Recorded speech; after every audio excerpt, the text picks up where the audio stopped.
नहीं चलेगी। लोकतंत्र में हिटलरशाही नहीं चलेगी, नहीं चलेगी। लोकतंत्र में तानाशाही नहीं चलेगी, नहीं चलेगी। आप पिछले दिनों देख रहे हैं देश में जो हमारी संसद के ऊपर हमला हुआ और हमलावरों के खिलाफ कार्रवाई ना करके या जिन लोगों ने उनको अंदर जाने की अनुमति दिलाई उनके ऊपर कार्रवाई ना करके देश की जो इन बातों के लिए संसद की सुरक्षा की मांग कर रहे थे, ऐसे 146 सांसदों को निलंबित करके उनको कार्रवाई से वंचित करने का काम किया।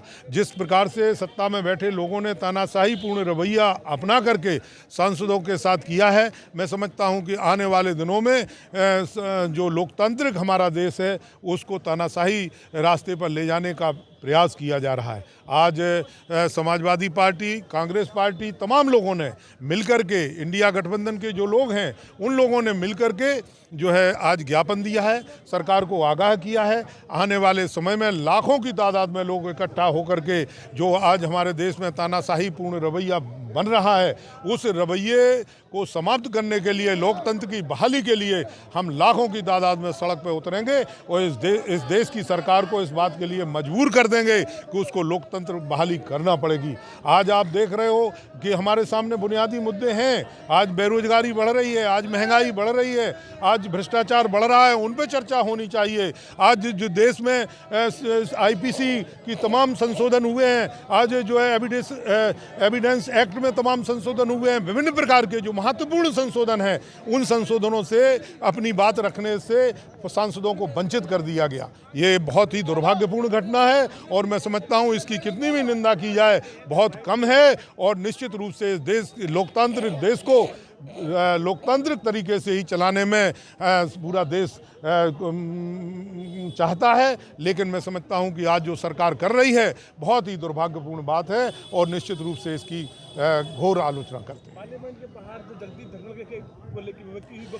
ये सब चीज़ें लोगों का ध्यान बांटने के लिए मौजूदा सरकार कर रही है कि लोगों का ध्यान बटे। जिन लोगों ने कोई अपमान करने का किसी का इरादा नहीं था कि किसी का अपमान किया जाए, आप जानते हो ये तो सब बातें बहुत सी तमाम आप लैपटॉप देखते हो, तमाम देखते हो, नए प्रकार से तमाम प्रकार की बातें करते हैं। आप जानते हो लालू जी जब बिहार के मुख्यमंत्री थे उन पे मिमिक्री करके तो लोग बड़े बड़े हीरो बन गए, बड़े बड़े ऊंचे पदों पे पहुंच गए। तो ये कोई इरादा नहीं था। अगर किसी का इरादा हो निश्चित रूप से दुर्भाग्यपूर्ण है। हम नहीं समझते कि किसी का अपमान करना चाहिए। इस लोकतंत्र में हर व्यक्ति का सम्मान है, वो तो बहुत ऊंचे पद में है, उपराष्ट्रपति हैं देश के, निश्चित रूप से उनका अपमान नहीं होना चाहिए। हम इस बात से पूरी तरीके से सहमत हैं।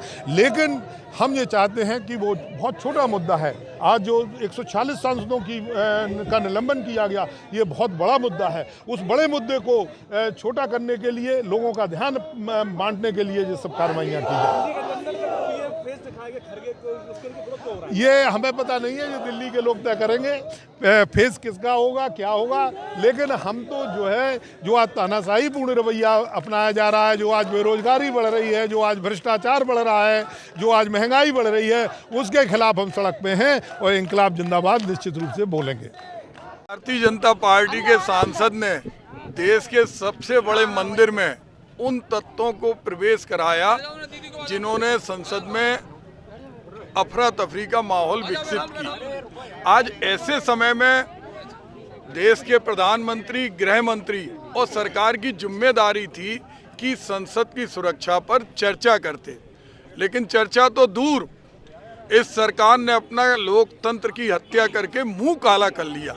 इन्होंने उन सांसदों को जो संसद की सुरक्षा के संबंध में बात करना चाहते थे, भारतीय जनता पार्टी के उस सांसद के बारे में पूछना चाहते थे कि कैसे उसने उन नौजवानों को पास आवंटित कराए, वो बात दबाने के लिए, महंगाई से ध्यान हटाने के लिए, बेरोजगारी से ध्यान हटाने के लिए, बढ़ते हुए आत्महत्याओं की संख्या पर नजरें चुराने के लिए, आज किसानों की समस्याओं से लोगों को दूर करने के लिए उन्होंने जानबूझ के इस महापंचायत से चुने हुए सांसदों को बर्खास्त किया।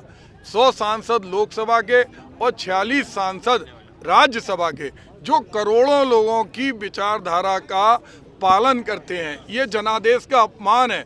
देश के सबसे बड़ी महापंचायत में जब गरीब किसान का बच्चा पूरी ताकत से चाहता है कि उसकी आवाज़ ऊपर पहुंचे, एक पढ़ा लिखा नौजवान चाहता है, एक व्यापारी चाहता है, सेना का व्यक्ति चाहता है, कर्मचारी चाहता है, वहाँ पर संसद में जानबूझ के सांसदों का निलंबन दुर्भाग्यपूर्ण है। पहले गुंडागिर्दी गांव के गलियारे से होती थी, बाढ़ गली से होती थी, अब देश के अंदर चुनी हुई सरकार के अंदर गुंडे बैठे हैं जो लोकतंत्र को हथिया रहे हैं। आज हम लोगों ने इंडिया गठबंधन के हमारे समाजवादी पार्टी के राष्ट्रीय नेता डॉक्टर चंद्रपाल सिंह यादव जी, हमारे आप पार्टी के अध्यक्ष कुशवाहा जी और हमारे कांग्रेस के सभी लोगों ने मिलकर आज इन्हें चेतावनी दी है, और अगर इन्होंने लोकतंत्र की बहाली के लिए आगे अपने रवैये में परिवर्तन नहीं किया तो हम लोग जेल भरो आंदोलन करेंगे। और ये सरकार 2024 में जाने वाली है। सारे लोग जानते हैं कि ये घबरा गए हैं। आज जिस तरह से ये देश को मूलभूत समस्याओं से निजात नहीं दिला रहे, लोगों का ध्यान बटा रहे, तो इस ध्यान बटाने वाली सरकार के खिलाफ आज तो हम लोग सैकड़ों की संख्या में हैं, क्योंकि प्रशासन ने अनुमति नहीं दी थी। लेकिन हम लोग अगर सरकार के रवैये में बदलाव नहीं आया तो हजारों की संख्या में सड़कों पे उतरेंगे और संयुक्त रूप से हम जेल भरो आंदोलन